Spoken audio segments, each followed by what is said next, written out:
It's your girl, Lady Mocha. You know I'm always going to pour you a cup of truth, and I'm always going to break you off a slice of knowledge.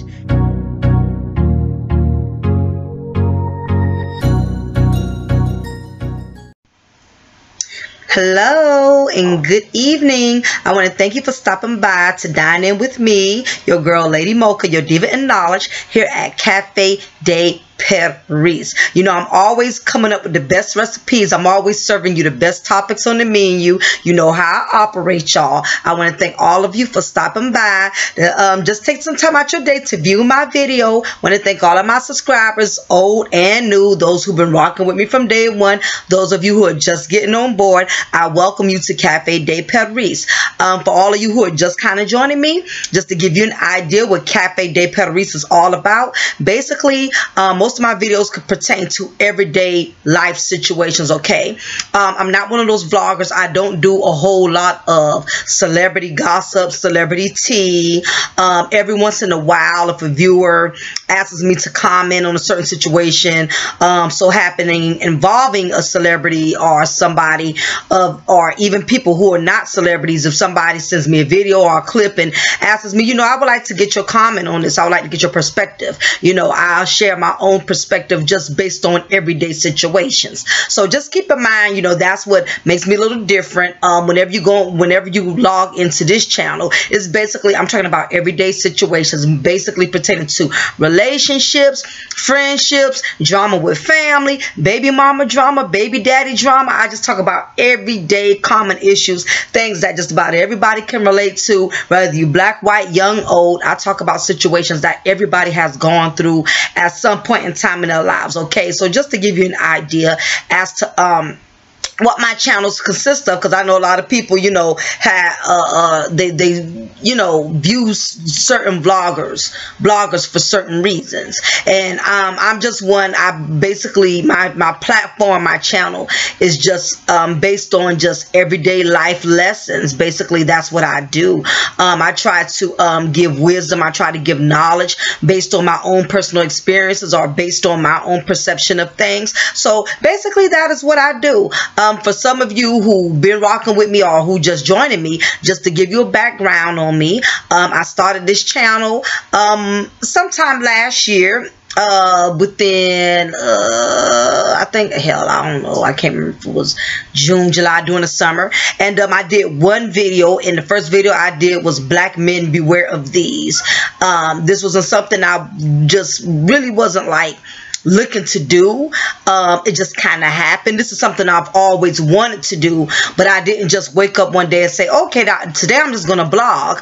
I just tested and tried it, and I did one video called Black Men Beware of These, and it just skyrocketed. Okay, I had got so many viewers and so many subscribers that just came in chiming on me, and I'm like, wow, you know, if I'm getting this kind of feedback, maybe I have a lot of information that there's a lot of people out there that's in need of. Maybe I have a lot of knowledge that people would like for me to share with them. So that's what made me pretty much start my channel. It skyrocketed from there. That was one reason. The other reason I decided doing my channel was because there was a certain individual, which I will not say his name, but he has his own channel as well, and I don't want to say he's a male chauvinist or anything of that nature, because that's just my opinion, but basically he's one of those male bloggers that's very strong in how he feels about black women. And I just remember I was actually one of his subscribers, and I used to like a lot of his information, even though it would really kind of like, you know, poke you in your rib cage. But basically, you know, a lot of the information, you know, he would distribute through his videos, you know, I was able to kind of I was really feeling him on a lot of the material that he was sharing. And I remember just one particular show he did, and he wanted someone to call in. Now, I was very nervous with calling in, because based on a lot of the channels that he does, he's very strong in his delivery with how he feels about black women. And this is not Tommy Sotomayor. I don't want anybody to think it's him, because he was not the guy that I had this issue with or whatever. But I called into his show against my better judgment. I was really nervous even calling in, because I know how he feels about you know, black women. So I took a chance. I took one for the team, and I remember I called into his show to give him my own perception as to what I think regarding a certain subject that he was pertaining to. So that was one of the, I think that I really had set myself up for disaster, because when I called into his show, I'm thinking that we were just going to have a regular conversation like a grown man and a grown woman. You know, neither did I know that me calling in was going to be a bash fest. Just because my opinion was different from his, I didn't think he was going to go in on me as strongly as he did, but he did. He went in very strong. He was very mean. He was very rude. He was very nasty. And I've never been disrespected like that by any man in my life. My own husband, my own fathers. I've never had a man disrespect me in that manner. And he basically made me feel this small on his show. I mean, if he didn't like what I had to say, I would have felt better had he just hung up on me or just blocked me. I would have felt better versus humiliating me because I had a different opinion. And basically because my opinion was different from all of his stands or all of his women hater fans or whatever you want to call it, he basically called me out my name. And I've never been disrespected like that, especially from a guy who don't know me personally. We never been in bed together. We never even sat at a table for a cup of coffee. But basically he humiliated me in live in front of a bunch of his audience, and it was live, so you could only imagine the embarrassment and the humiliation that I felt when he basically disgraced me for having a different opinion, you know. And again, we all are entitled to our own opinions. This is what social media is all about, ladies and gentlemen. None of us are never going to agree. Everybody's going to have their own way of looking at things. That's why it is called social media. It is social, okay? Nobody has the right answer. Everybody's just sharing their own perspective. Okay, and I just expected a little bit more. I expected better coming from him, being that he was a grown man. I was actually hoping to learn from him and hoping that he would give me a different way as to why my perspective, why, you know, as far as to why I could have possibly changed my perspective. Basically, I was just looking for some insight, basically, and he did the total opposite of that. So basically, when he humiliated me and called me out my name on his live show, he not only did he disrespect me, he allowed all of his followers to disrespect me as well, which the majority of them were men. And basically, it was like being a kitten in a tiger's den, you know, and he allowed all his followers to disrespect me and say all kind of degrading things. So what I did was, after experiencing something so humiliating, and I never could understand why people, you hear stories all day about people who kill themselves or people who've been cyber bullied and how they kill themselves, and you're thinking that's silly. You know, how could you allow somebody to get you that upset to the point to where, you know, they're just making comments about you or humiliating you on social media? Why would words affect you that much to the point where you want to kill yourself? And I'm not saying I wanted to kill myself, but what I'm stating is that that type of attack really made me feel less than a woman, because I've never been attacked in that manner, you know. So I understand that words are very powerful. That's why I try to be careful when I say certain things in my vlogs, whether it's pertaining to men or women, because you can really strike a nerve. Words are deadly, and we have to be careful how we use them. So I understand how words can really traumatize somebody, even though we feel like it's nothing but conversation.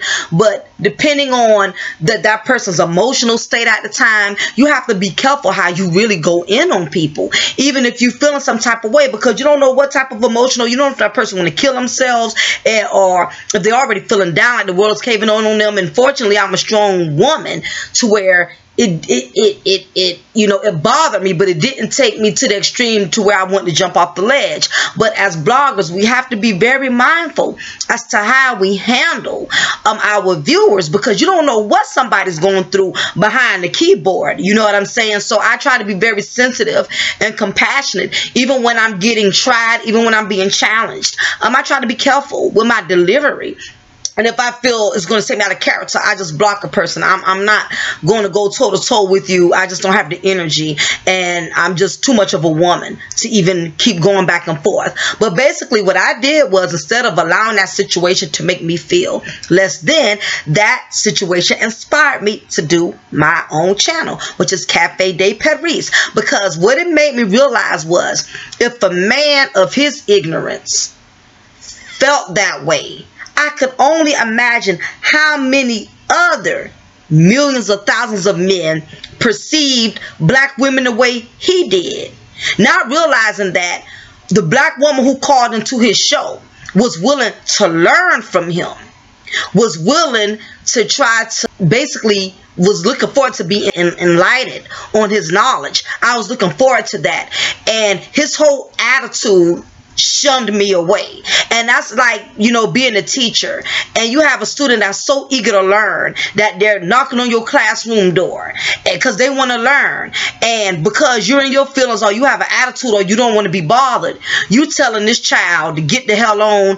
I don't have time to teach you. I already got a big enough class. Not realizing that that child really wanted your help. That child really wanted to learn. You just turned somebody down who you could have been a blessing to, or who in the long run could have been a blessing to you. So that's what I did. Instead of taking that negative situation and allowing it to poison me and make me this bitter black woman as he perceived most black women, because I knew that's what he would have expected. I knew he would have expected me to cuss, get ratchet, and the last thing I was going to do was give him exactly what he had already perceived me to be. Okay, so that's what made me start my channel. I said, you know what, if he feels that way about black women, if he thinks all black women are ignorant, if he thinks all black women have no wisdom and no intelligence, I can only imagine how many other men feel that way. So that is what made me start my channel, and that is how you guys came in my world as Cafe de Paris with Lady Mocha. That's what made me start my channel. Okay, so sometimes instead of allowing negative situations to make you bitter, you utilize that to make you better, and that is what I did, and that is why I'm here, y'all. This is the reason why Cafe de Paris exists. Okay, so I just wanted to give all of y'all just the kind of background, like where the hell did this broad come from, what made her do this. I'm located in Savannah, Georgia. I am married. I've been married for 18 years. I have one daughter. She is 16 years old. I am actually in school right now. I'm not working.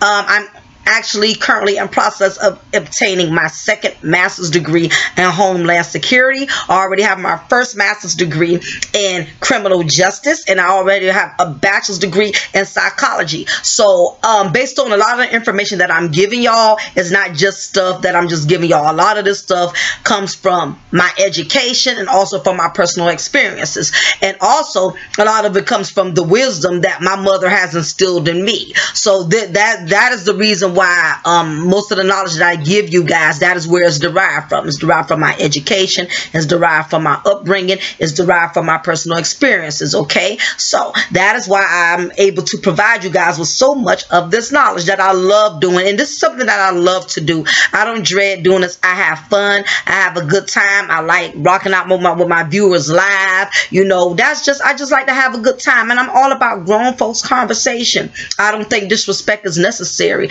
Even if you don't agree, if you don't like something, it doesn't have to resort to the point to where you got to be disrespectful. If you don't like it, just don't tune in. If you want to really, if you really want to sting a blogger, unsubscribe. Make them numbers drop. If you really want to try to prove a point, you get what I'm saying. And sometimes, you know, when bloggers experience that, it gives them an incentive that, okay, maybe I need to change my tone, maybe I need to change how I do things. When you have too many people feeling a certain way, then it becomes a red flag. Like, okay, I need to change the direction, I need to change my genre as far as my deliverance. So sometimes if you want to prove a point, you could prove a point by just excluding yourself out of the equation. Believe me, that's more effective than, you know, throwing shade and, you know, just being rude and disrespectful. You know, we're all grown here. We can agree to disagree respectfully, and that's all there is to it. But I just thought that I needed to give everybody a background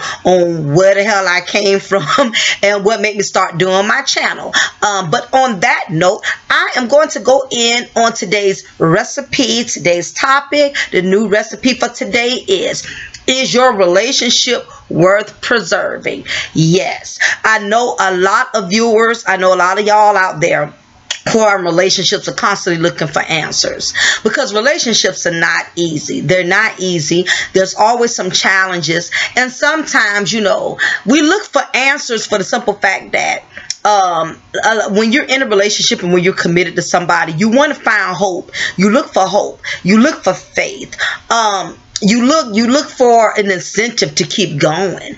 And basically that's why I thought it was very imperative for me to do this video, because again, I've been married 18 years, and what a lot of people have to realize is, if you're going to get any marital advice from anyone, get it from somebody who is still in a relationship. Okay, don't be getting marital or relationship advice from people who never been in a solid relationship, or those who have been married 4 or 5 times, or on their 5th baby daddy, 5th baby mama. Those are the last ones that you need to get any type of marital advice from. Now keep in mind, this is going to be one of my special series, everybody. So I'm going to break this up in 3 parts, okay? Because I know when it comes to relationships, this is not something you can just roll all in one, okay? It's so many different issues, there's so many different challenges, and there's so many different obstacles. Believe me, I feel you.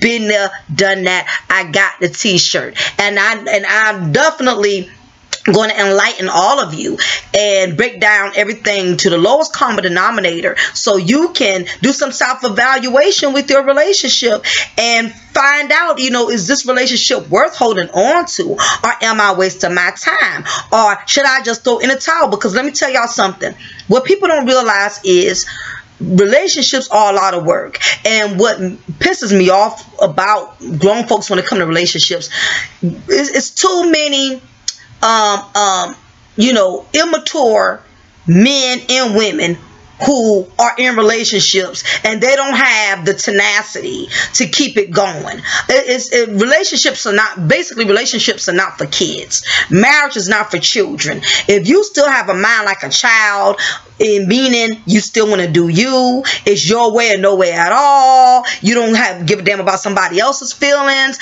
you want to do what makes you feel comfortable, you don't need to be in a relationship, honey, because relationships are constantly sacrifices. It's constantly consisting of giving up something, okay? And it's going to be giving up things that might make you feel comfortable, because guess what? If it's making your mate feel some type of way, I don't care how good it makes you feel. If you love that man or you love that woman, there's going to be things you're going to have to put aside. It's going to be things you're going to have to let go of.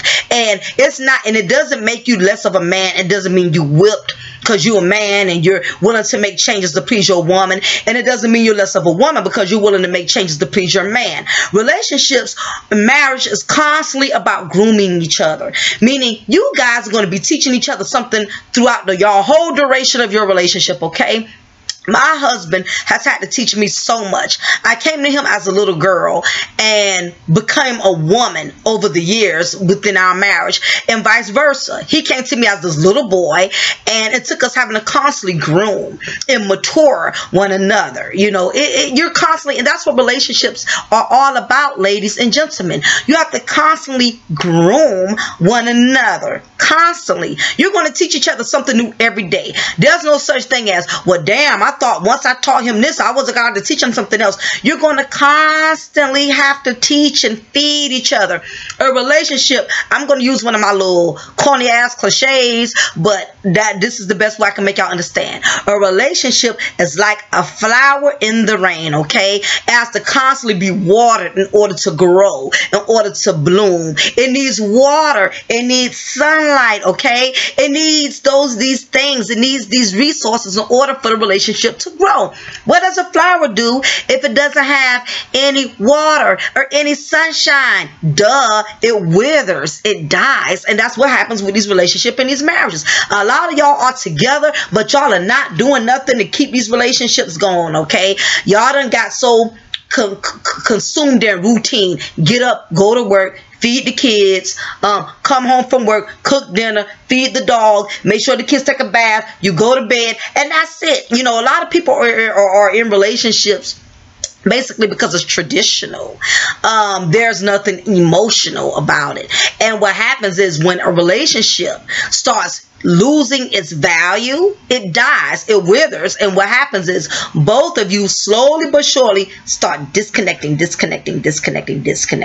And next thing you notice, the relationship is over, and you're wondering, how did it get this far? Where did it go wrong? You know, because there's so many people who are not mature enough to handle relationships. There's a lot of people out there who don't understand relationships are a full-time job. It's not something you can just sign up for because right now you're lonely and you want somebody in your corner, or you need somebody to help pay your bills. Relationships are a lot of work. It's a full-time job, you know, and it's not going to be easy. You're going to have people out there that's going to try to convince you and make you feel like what you're going through is so terrible, when there's people out there who's going through something far worse, or there's people out there who have gone through what you have gone through, but because of their maturity, they have found the grace to get through it and to get past it. So basically, I'm going to be doing a 3-part series on, is your relationship worth preserving? Because I know it's a lot of you guys out there that got questions. It's a lot of you women out there who got questions. Should I hold on to this relationship, or should I let it go? Is it even worth fighting for? You know, because sometimes emotions are very deceiving. Emotions are very deceiving. That's why you really cannot go by your feelings. Just because you feel a certain way today, you cannot make a decision because you feel some type of way, okay? Feelings are very deceiving, okay? Emotions are like the weather. They're constantly changing. One day you can be in love with this man or this woman, and the next day you can't even stand the sight of seeing them. You hate when they even come in your presence. Emotions constantly fluctuate, and what people have to realize, that is normal.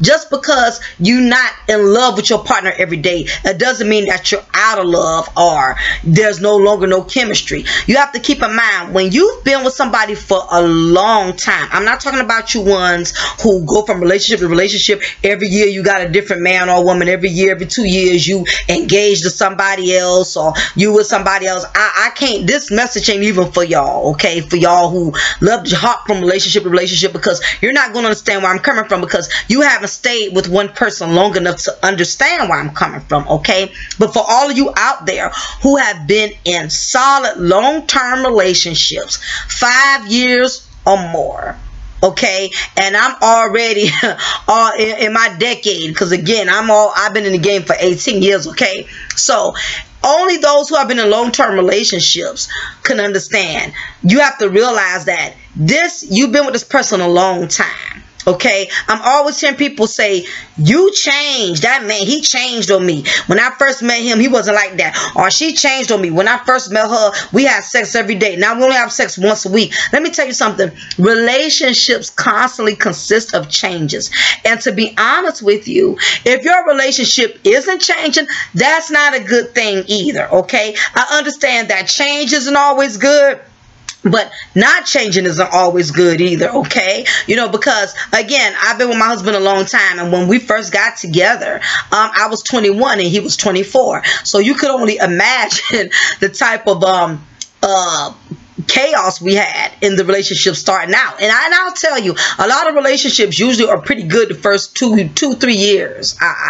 That's just my opinion. I think most relationships, that's when it's kind of still hot and heavy the first year or two, and you may get lucky if it's still hot and heavy the 3rd year, but within that 4th year, that's when, you know, things really start to change. There's a lot of transitioning now, because now the layers have come off. All right, this woman you was dating, when you used to just go to her house once a week or twice a week or whatever, she always had her hair done up, always wore the nicest clothes, always, you know, had herself looking pretty and dolled up when y'all went out to Red Lobster, whatever your favorite restaurant was, you know. And now is this woman who's lived with you, who's walking around with rollers in her hair, who's walking around with a house robe on, who's walking around with a bonnet on her head. Okay, she done put on a little weight now. She's not that same woman that you met that had the tight body and always kept herself dolled up, because guess what? At the time, you was only seeing her in small segments. So of course,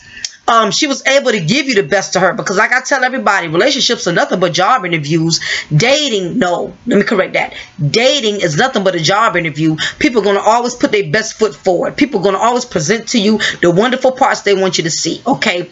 That's what dating is all about, because you're just dealing with each other in small segments. But once you have a full-term relationship, and once that relationship involves you moving in together, okay, now that's when you start to see the real deal. Same thing with you ladies. When you first met your husband, he was probably buff, had a nice body, always had time for you, always took you out on dates 3-4 times a week. Okay, now you and this man live together. He got to work now. He got bills. He don't have time to take you out 3-4 times a week. Okay, y'all was just dating then. Yeah, he put on a little weight. He's older now. You know, he ain't that same young man that used to rip and run the streets and have also so much energy to where he was able to stay in shape. I mean, people basically change over time. But the thing about it is, if you really have a love for one another, you will learn to embrace those changes, whether they're good or bad. You will learn to adjust and learn to get through those changes, and not allow mediocre things to make you change your overall perception of how you feel about that man or that woman. And this is what people have to realize. So realize that change is important. Change is a good thing. Now, there are some cases where change isn't always a good thing, okay? Especially when it comes to more so the good qualities. When you met that man, he was always respectful. He made you feel comfortable. He respected your feelings. You know, he respected the rules that you laid down. He didn't come in the house all time of night. He made sure he answered the phone when you called. You know, he always made time to be with you on the weekends. Now here it is. You're in your 5th or 6th year in your relationship. He's always in the streets. He's always with his homeboys. Now he don't have time to be with you. Now he's so busy, or he got to work, or now he's being disrespectful. He's coming in the house 3-4 in the morning, not picking up the phone when you call. I mean, changes like that is not good changes. Though when people say, I hate the fact that woman changed on me or that man changed on me, sometimes it's more so the good things that person used to do, they no longer do. Same thing as with the women. You know, when you first met that woman, she was probably very attentive, very affectionate. You didn't have to ask her for sex. I mean, it was always delivered to you on a platter. I mean, hot, ready and to be served. Now she only wants to do something with you once a month. When you first met her, she always kept her hair pretty, always kept her nails done. You know, she was pleasing to the eye. She always kept up with her appearance. Now she just don't let herself go. She don't care how her hair looks anymore. She don't try to get her nails done. You know, she just don't become this plain Jane. She just don't become bland. You know, she used to be so adventurous and had so much spark in the beginning, but now she's boring and bland. She don't want to do it this way. I don't like doing it that way. All before she let you bend it like a pretzel. Nah, oh, I'm not doing that. I don't want my back hurting. Oh no, you're not gonna be on me for no half hour and blah blah blah. I got to get up and go to work in the morning. I mean, people just constantly change, okay? And it's going to be things that are going to happen in relationships that people didn't expect, because what it is, when we get in relationships, we fall in love with the idea of having a relationship. We fall in love with the fantasy of having a relationship. We are in love with the wonderful things that a relationship has to offer. The constant access to sex, the dating, the going out. Your man is splurging on you, spending money on you. Your woman is sexing you to death and making you feel like a king of the jungle in the bedroom and all of that. You know, these are the things that, you know, we fantasize about, and we think they're going to last for a long time, not realizing, ladies and gentlemen, there's going to be serious trials and serious tribulations. It's going to come a point when, you know, things are going to get real. All right. You no longer have that room to go out and eat out 3-4 times a week. Now you got bills to pay. As a woman, you got to stay your ass home and you got to cook now. You got to cook. Ain't no more, okay, y'all go out 3, 4, 5 times a week or whatever. And this man take you to Red Lobster, taking you to you know, all these fancy, exquisite dining cuisine places. You know, you got to stay home and cook now. You know, same thing with you men. Okay, yeah, she was sexing you to death and making you feel like a king in the jungle in the bedroom. But now she has had your children. Okay, priorities are different. She can't sex you every night. Okay, she got kids now. Then on top of that, she got a job. Then on top of that, she got to maintain the fort. Make sure you come home to a clean house with dinner cooked on the stove and everything. it's just, you know, people fall in love with the fantasy. They're never prepared for the reality that this beautiful slim woman that you fell in love with 6-7 years ago, she was 110 pounds. Now she's 220. I mean, you know, it's going to be things that are going to happen. And most of all, it's going to be other things that's going to happen that neither one of you have been prepared to have to deal with. Things go wrong, people go astray, and one of those things that occur a lot in relationships is cheating. Cheating has become a common issue for a lot of marriages and a lot of relationships, okay? And again, a lot of this has everything to do with immaturity. You got some grown-ass men that just don't know how to keep their penis in their pants. And you got some grown women who just don't have no respect for who they allow to enter into their kingdom, okay? So it goes both ways. Cheating is a #1 relationship killer, all right? And for either, and the reality of it is, ladies and gentlemen, all of us have been on one side of the fence. Rather have you been the one that cheated, or you was the one that's been cheated on, okay? We all have experienced it at some point in time. If you haven't experienced it in a marriage, you experienced it in a relationship, or you didn't experience a relationship, but it happened in a marriage. Cheating happens a lot, okay? And one thing I know is that cheating is a very painful experience for a man and a woman, because basically what cheating does is gives your significant other, the one that you cheated on, it makes them feel as if you did not value them. You did not value their worth. Basically, they wasn't enough for you. They wasn't all of what they was hoping to be for you. You know, it really can take a toll on somebody's self-esteem when their significant other has cheated on them, because you automatically think to yourself, what could I have done better to avoid being cheated on? What could I have done to make my husband or my wife really appreciated me? The one who's been cheated on is constantly badgering themselves and beating themselves down. When the truth of the matter is, a lot of times when our mates go out there, it's not always because things are not right on the home front. Let me repeat that again, because I know a lot of side chicks, this has been a side chick myth for years, and some of you side fellas, but even more so with these side appetizers, okay?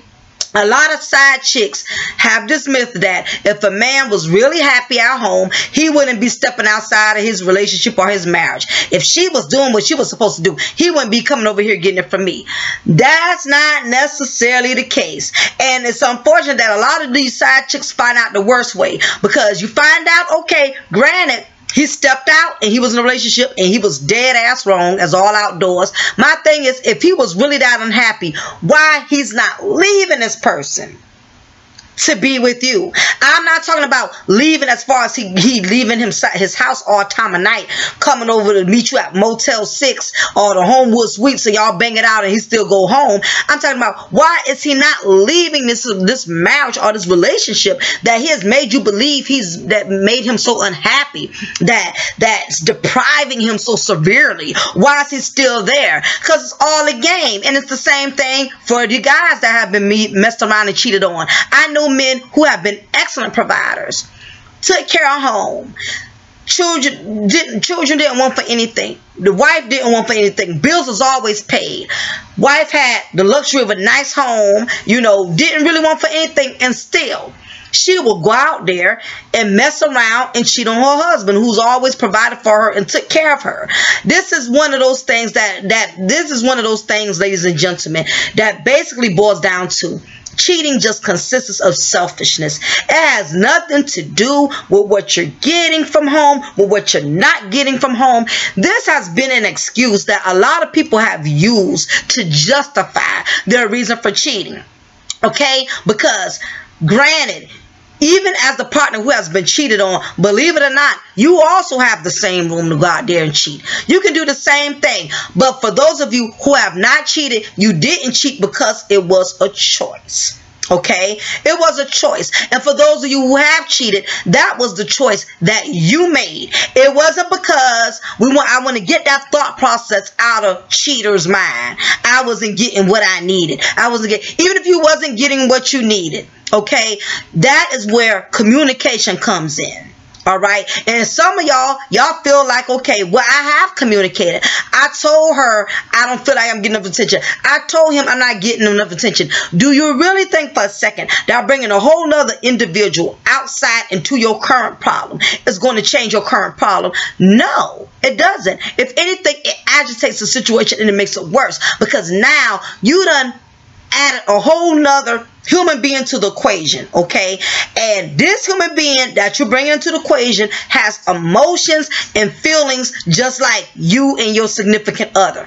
And I know I've heard a lot of guys caught a lot of heat from this, because they've been in marriages or relationships where they claim things was right on the home front or whatever, and they'll step out and meet this side chick, this appetizer, who makes them feel like they're king of the jungle. And it's easy for a woman on the outside to make you feel like a king of the jungle. Why? Because she ain't got to deal with your ass full term, okay? She ain't got to keep your kids. She don't birth your children. She not wash your clothes. She not cooking your dinner. So, of course, within within an hour, 2 hours of your secret rendezvous, of course, she can give you a wonderful world, because she's only dealing with you in small supplements, okay?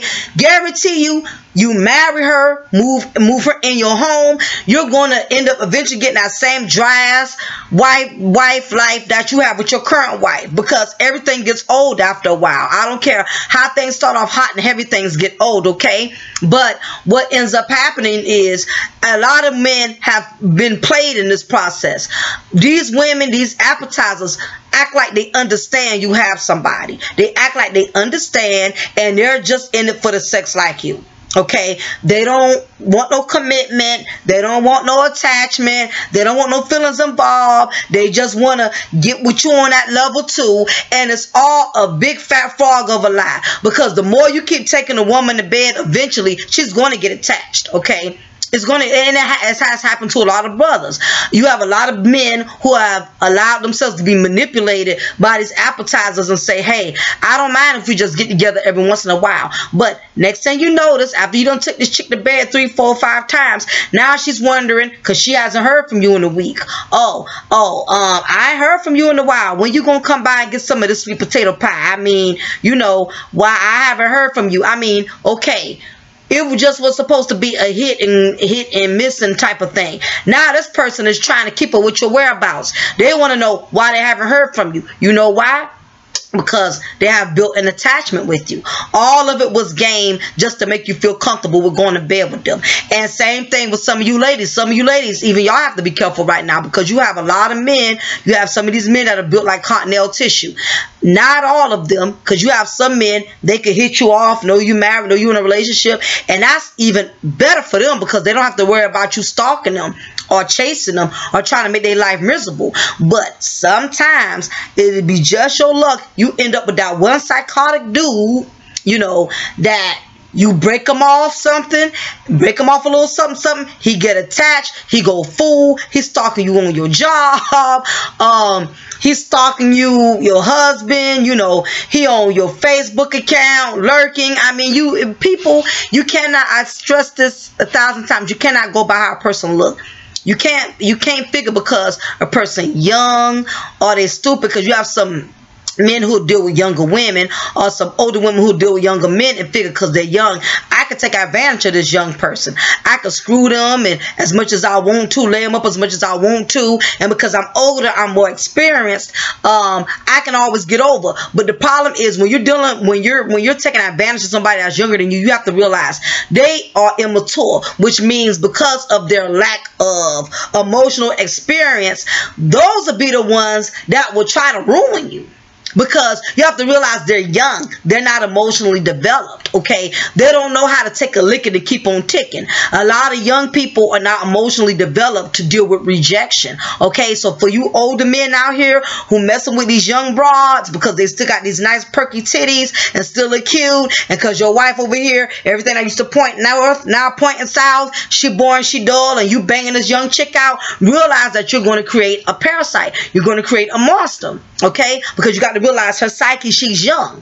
She's not woman enough to handle you using her and able to deal with the emotional backlash of it. And same thing with you older women. If you're out there messing with some young Willy Wonka nigga, you know what I'm saying, that's breaking him off he breaking you off a piece of chocolate here and there. You're messing with this young Willy Wonka and you wondering why you can't get rid of him. Why he's calling your phone, you sit in the car with your husband and this nigga steady sending you texts, ding, ding, ding, ding, ding, ding. And your husband looking over at you like, what the hell is going on? Who the hell is texting you like that? You and Keisha always be talking. Why all of a sudden she just texting you? I mean, you open a can of worms. So you cannot manipulate yourself.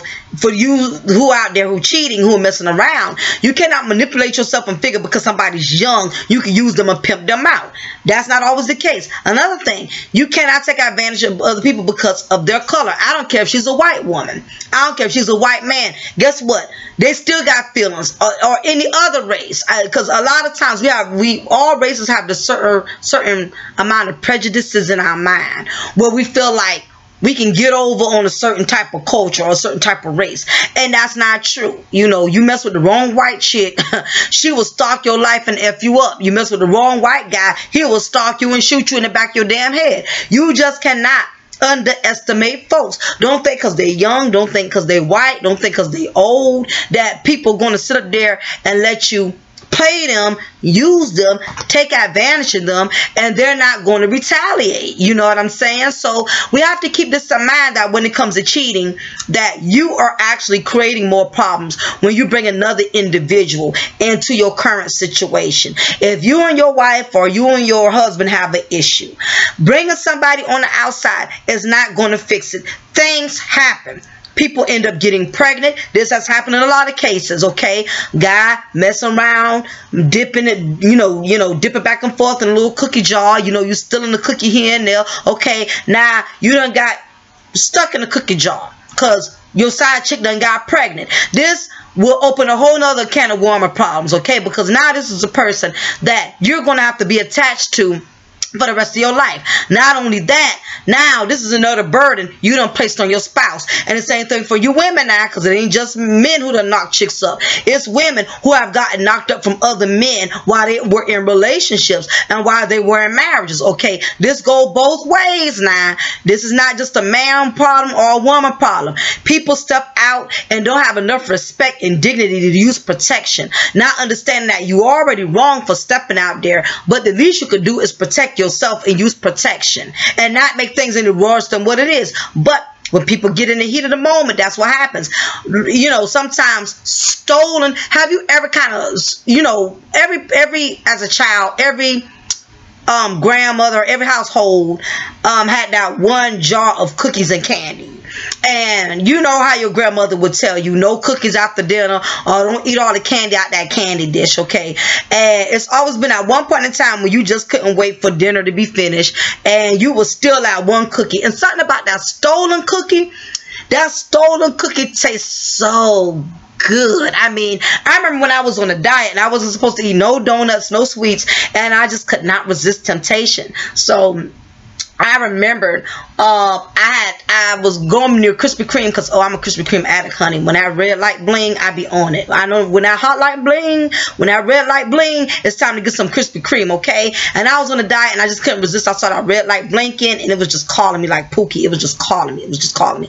And once I snuck and ate that one donut, honey, that donut tasted like the best donut in the world because I knew it was something I really wasn't supposed to have. And that is the thing about cheating. Cheating is very deceiving because it can feel so good for the simple fact that it's something you know you're not supposed to have. And usually things that we know are wrong is what feels the best. Is really what feels good. The worse it is, the more good it feels. that's when the flesh, spiritually, that's when the flesh, will play you. You know what I'm saying? You can easily get played by the flesh. But you know what? I'm going into 43 minutes. So like I said, I'm going to save that part 2 coming up soon. So we're going to hold that thought about cheating. So again, this is your lady girl Mocha. I thank you for dining in with me at Cafe de Paris, where I'm going to always pour you a cup of truth and break you off with a slice of knowledge. And don't forget to like, share, and subscribe. And I'll be uploading that part 2 for all of you tomorrow. Love you guys.